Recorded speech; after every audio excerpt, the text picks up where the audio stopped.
Nightmare Ariola, and you're watching Mission Boxing Today on YouTube. Heavyweight boxing fans, what's the deal?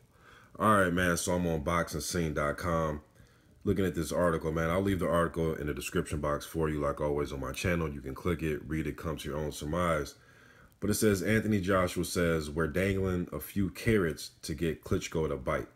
All right, let me just read what he had to say here. Now, this interview was conducted by Sky Sports. I'm sure the actual interview was out there somewhere. You know how Boxing Scene do. They'll take little snippets of interviews and do articles on them. But he's pretty much just reiterating everything that we already know. Eddie Hearn has came out and made this clear that Joshua's next two fights is going to be the rematch with Klitschko. If that doesn't take place, he will fulfill fighting the mandatory for the IBF, and that's Pulev, all right? Now, Klitschko, there was a rematch clause in the contract. You know, before I read this, man, Klitschko, pretty lucky dude, man.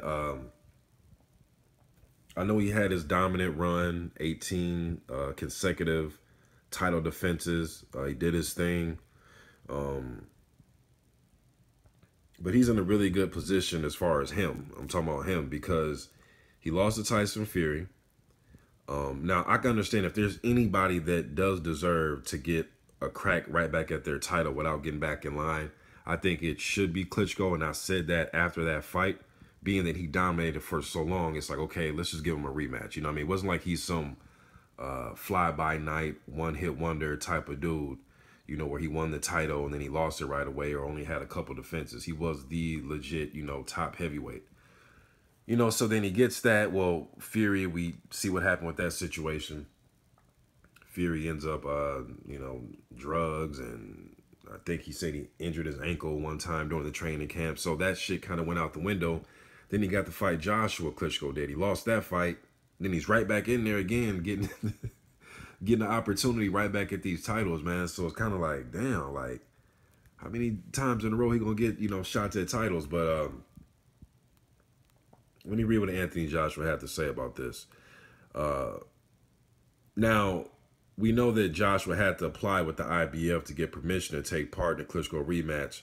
The sanctioning body approved his request, but they gave him until December 2nd to get the fight done, okay?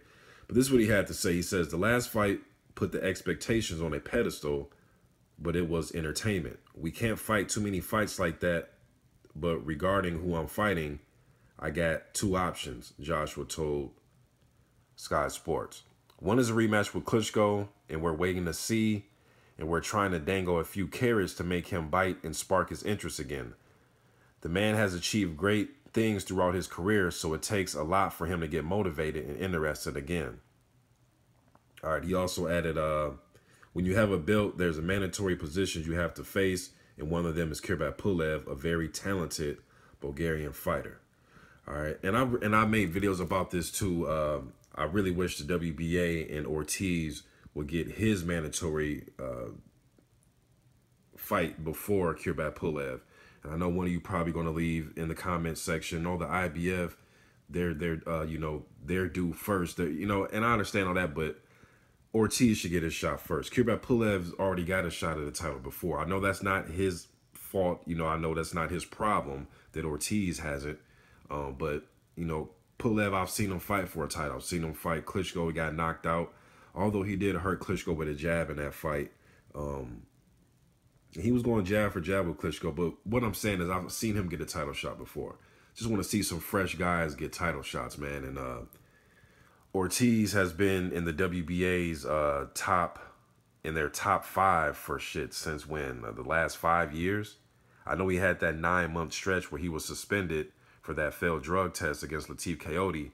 But rather than that little 9-month stretch, he's pretty much been in their top 3, top 2, top 5. He's been number 1 for a few years now. So, you know, let's get this shit on the road, you know, on the road with him, man. Let him get his title shot. But, yeah, Josh was just saying stuff that we already know. As far as him saying we, you know, dangling a few carrots, I don't know, you know, they're, you know, putting up some dollar signs. He says, Klitschko, you know, for him to get motivated again, he's achieved so much. It takes, you know, it takes a lot for him to get motivated. Well, last time he said he was obsessed to win. His motivation was that he got beat by Tyson Fury and got his titles taken away. That was his motivation. As he said, he was obsessed last time. Remember, that was the word he kept using, is I'm obsessed, I'm obsessed, I'm obsessed. So does he still have that same type of obsession? I'm not sure, man.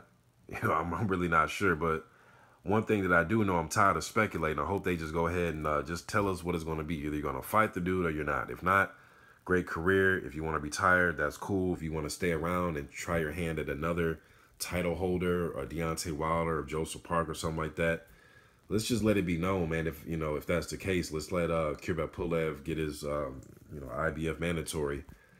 And speaking of Pulev, man, I know back when he got his mandatory spot, he was the second mandatory. Remember Joseph Parker, before he fought for that WBO title with Andy Ruiz Jr., he was the IBF mandatory. When Pulev fought Chisora, they were fighting for the second mandatory. So it's like, no wonder Dillian White is running around wanting a title shot so desperately. Not only because of the, I guess what I'm hearing now is Eddie Hearn is offering Wilder $4.5 million and the U.S. TV rights. That's what I'm hearing now. But coupled with that, no wonder White is running around wanting a title shot, because he's probably looking at it like, well, shit. Even though that it was a tough competitive fight with Chisora, a lot of people thought it was a draw, could have went to Chisora, but they gave it to White. But he's probably like, well, shit, Pulev's getting a title shot after pretty much beating Chisora.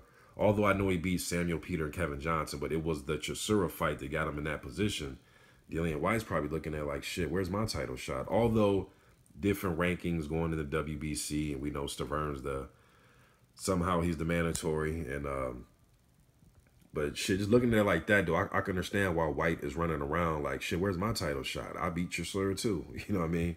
And yeah, Pulev, I believe he won a split decision against Chisora. I had him winning that fight 7-5. But yeah, man, hopefully Klitschko comes out and he just tells us what he wants to do, man, so we can get this underway, get this ball moving, man. I feel like a hold up right now. Had a great career, man. If you want to hang it up, there's no shame in that, but I don't know, man. He's not really talking about that obsessed thing right now like he was last time. He was really keyed in, and he really wanted to get in the ring. So I'm not sure what's going on. I'm not sure if it's if he does want to fight, it's just a money issue. I don't know. Tired of guessing. They need to come on and hurry up with this shit and let us know what's going on. But you guys let me know what you think in the comment section of all this. I'm out.